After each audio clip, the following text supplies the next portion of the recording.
बुलढाणा जिल्ह्यात अवकाळी पावसामुळे रब्बी पिकांचा हंगाम उशिरा सुरू झाल्याचं चित्र आहे।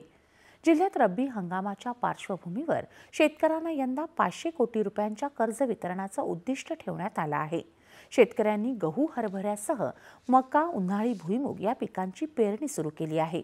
जिल्हा कृषी विभागानं 3,87,349 हेक्टर क्षेत्रावर पेरणीचं उद्दिष्ट ठेवलं आहे। सोयाबीन काढणीनंतर पेरणीपूर्व मशागत मोठ्या प्रमाणावर सुरू झाली असून विशेषतः मोताळा, शेगाव, चिखली, खामगाव, जळगाव, जामोद, संग्रामपूर, नांदुरा, मलकापूर या तालुक्यांमध्ये शेतकऱ्यांनी गहू आणि हरभरा पिकांना मोठ्या प्रमाणावर पसंती दिली आहे।